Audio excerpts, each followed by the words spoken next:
Hello नमस्कार। CBSE board का result आने के साथ देश के बड़ी संख्या में हजारों ऐसे स्टूडेंट बड़ी परेशानी में दिखाई दे रहे हैं और खासकर ऐसे बच्चे बड़ी परेशानी में आ चुके हैं जिन्होंने जे एडवांस का एग्जाम कल दे दिया है और जिनका जेईई मेन के अंदर बोर्ड में 75% नहीं है या किसी कैटेगरी खासकर एससी एसटी से बिलोंग करते हैं और 65% नहीं है और जेईई मेन में जिनकी रैंक्स अच्छी हैं, जे एडवांस में जिनकी आईआईटी मिलने की प्रोबेबिलिटी बन सकती है, वो सारे बच्चे बड़ी परेशानी का सामना कर रहे हैं और इस परेशानी से बड़ी संख्या में बच्चे जूझ रहे हैं। वो हजारों की संख्या में बच्चे हो सकते हैं क्योंकि काफी सारे बच्चे तो अभी तक हमारी नॉलेज में आ चुके हैं जिनका बोर्ड में 75% नहीं है,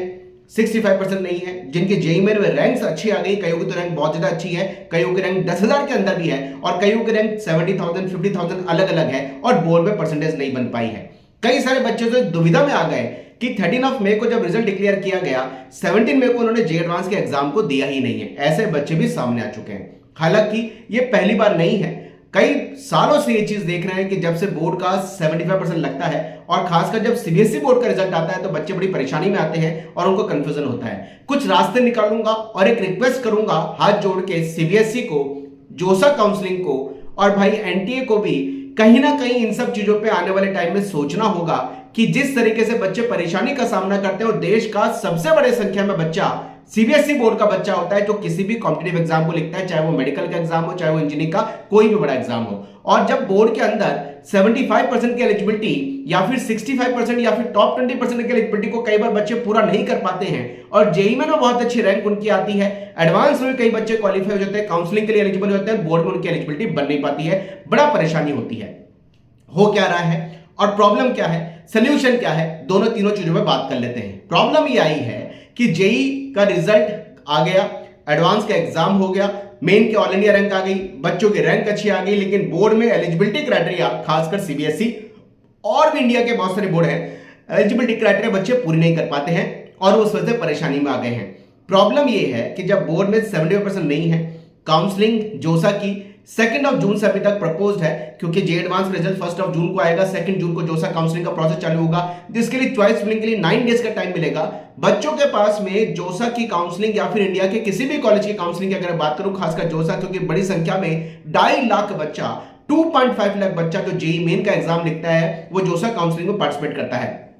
75% की एलिजिबिलिटी ना होने के कारण जब रिजल्ट जोसा काउंसलिंग में पहले राउंड में बच्चों को देना होता है तो उनके पास में अपने बोर्ड की एलिजिबिलिटी पूरा ना होने के कारण उनको आईआईटी मिल रहा हो या एनआईटी मिल रहा हो, ट्रिपल आईटी मिल रहा हो, वो उस ऑप्शन को मिस कर जाते हैं और इस वजह से हर साल कई सारे बच्चे काउंसलिंग के पहले राउंड में ही बाहर हो जाते हैं। कई बार रैंक्स अच्छी आने के बाद भी बाहर हो जाते हैं। इस साल वो संख्या थोड़ी ज्यादा दिखाई दी है जिनकी बोर्ड की एलिजिबिलिटी पूरी नहीं हुई है। सीबीएसई का नए चेकिंग का प्रोसेस है, अभी उन्होंने क्लैरिफिकेशन भी दिया कि भाई हमने जो स्कैनिंग मोड में जो कॉपीज मंगा करके हमने चेक करी है, अगर किसी बच्चे की एलिजिबिलिटी पूरी नहीं हो पाया, खासकर हमारे इंजीनियरिंग के अंदर तो देखते हैं जिनकी एलिजिबिलिटी पूरी नहीं होती है, जो बच्चे कुछ मार्जिन से रह जाते हैं, जिनको नेक्स्ट ईयर 2027 में भी एग्जाम देना है, जिनको इस साल भी कॉलेज में एडमिशन लेना हो, ज्यादातर बच्चे रीचेकिंग के ऑप्शन पर जाते हैं। रीचेकिंग के लिए सीबीएसई ने 19 यानी कल ऑप्शन खोलेगी जो कि 22 मई तक बच्चे रीचेकिंग करवा सकते हैं। रीचेकिंग के लिए हालांकि सीबीएसई ने एक इनिशिएटिव लिया है क्योंकि उनके पास इस बात की बात पहुंची है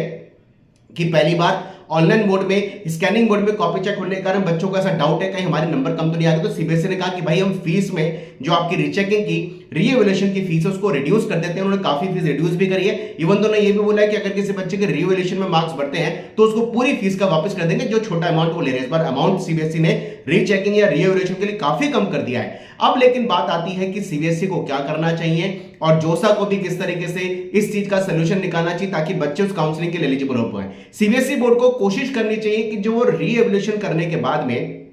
बच्चा नंबर बनाने के लिए अप्लाई कर देगा, नंबर बढ़ जाते हैं जिनकी बॉर्डर लाइन पे किसी का 72 73 है, थोड़े बहुत नंबर बढ़ने की पॉसिबिलिटी हो सकती है, 75 की एलिजिबिलिटी क्वालिफाई कर सकता है, लेकिन जिनके मार्जिन बहुत ज्यादा है उन बच्चों के लिए सीबीएसई कहती है कि हम एक सब्जेक्ट से इंप्रूवमेंट का ऑप्शन खोलेंगे और वो स्कूल फॉर्म भराएगा जो कि जून में form last date school registration करता है और जुलाई में एग्जाम होता है। क्या सीबीएसई इस जुलाई वाले एग्जाम को जो कि एक सब्जेक्ट में इंप्रूवमेंट का होता है उसको थोड़ा जल्दी ले ले, ऐसा कर ले, बहुत अच्छा रहेगा क्योंकि जोसा काउंसलिंग में पहले राउंड का अलॉटमेंट 14 जून के आसपास होगा और 20 जून के आसपास बच्चों को डॉक्यूमेंट देने होंगे। जो बच्चे document counselling online subject online counselling में नहीं दे पाएंगे उनको काउंसलिंग से बाहर निकाल दिया जाता है। तो सीबीएसई के लिए सजेशन एक रिक्वेस्ट है कि कोशिश कर सकते हैं क्या एक सब्जेक्ट की जगह ज्यादा सब्जेक्ट से इंप्रूवमेंट इसी साल में करा लिए जाए, ताकि अगर बाय द वे बच्चा नंबर बढ़ा लेता है तो इंडिया में कहीं ना कहीं इंजीनियरिंग कॉलेज के हिसाब से उसका रास्ता खुल जाए। या फिर जोसा को भी ये करना चाहिए कि जो काउंसलिंग का प्रोसेस है उसमें किसी बच्चे की अगर एलिजिबिलिटी पूरी नहीं हो रही है, क्या उसको कोई प्रोविजनल एडमिशन का रास्ता खोला जा सकता है, ऐसा जोसा को भी सोचना चाहिए। क्योंकि प्रोविजनल एडमिशन में कम से कम उसको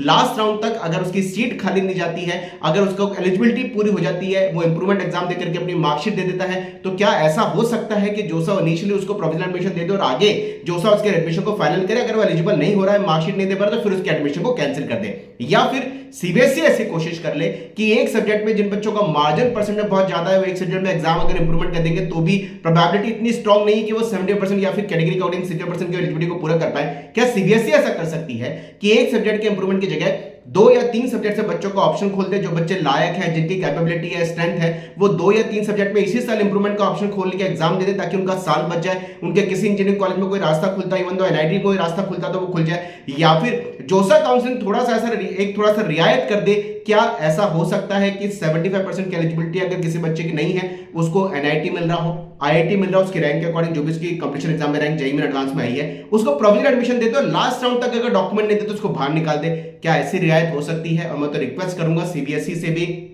जोसा से भी, एनटीए से भी थोड़ी सी रिक्वेस्ट है कि 75% की एलिजिबिलिटी हालांकि एक अच्छा बेंचमार्क होती है इंडिया के अंदर, बिट्स, आईआईटी, एनआईटी ही ऐसे 3 बड़े एग्जाम्स नहीं, कॉलेजेस में एडमिशन बोलूंगा, ट्रिपल आईटी बोलूंगा 4, जहां पर 70% की एलिजिबिलिटी को क्राइटेरिया रखा जाता है। क्या इस क्राइटेरिया पर थोड़ा विचार किया जा सकता है? क्योंकि कई एग्जाम्स के अंदर ये क्राइटेरिया नहीं लगते हैं, लेकिन जेईई में, जेईई एडवांस के बेसिस पे कई सारे कॉलेज में एडमिशन मिल जाता है। हालांकि आईआईटी, एनआईटी में एडमिशन नहीं मिलता, तो थोड़ा सा एलिजिबिलिटी पर भी सोचा जा सकता है। और सीबीएसई को जरूर रिक्वेस्ट रहेगी कि 2 या 3 सब्जेक्ट में क्या इसी साल इंप्रूवमेंट का ऑप्शन खोला जा सकता है। जोसा को रिक्वेस्ट रहेगी कि क्या आप प्रोविजनल एडमिशन इन बच्चों को दे सकते हो जिनकी जेईई मेन में रैंक्स अच्छी है, लेकिन एलिजिबिलिटी के लिए उनको पूरा करने के लिए इंप्रूवमेंट का रास्ता अगर खोलना होगा तो समय लगेगा रिजल्ट आने में। क्या कुछ ऐसी रियायत ये गवर्नमेंट बॉडीज कर सकती है? अगर आप भी उनमें से एक है कि जेईई में आपका रिजल्ट अच्छा आया है, बोर्ड में आपकी एलिजिबिलिटी पूरी नहीं हो रही है, अगर आप भी उनमें से एक है कि आपको लगता है यार सीबीएसई बोर्ड के अंदर इस बार मार्किंग स्कीम थोड़ी सी ऐसी लगी है कि जो ऑनलाइन हुई है उसमें आपको नंबर और आ सकते थे, तो मुझे कमेंट बॉक्स में जरूर लिखिएगा। और यार मैं अमूमन तौर पर बात नहीं कहता हूं, लेकिन आज बोलूंगा, इस वीडियो को कोशिश करिए ज्यादा से ज्यादा शेयर करने की। क्या पता सीबीएसई, जोसा इस बात को समझ पाए और थोड़ा सा बच्चों के लिए कोई रियायत का ऑप्शन खुल पाए। विश यू ऑल द बच्चों। जय हनुमान।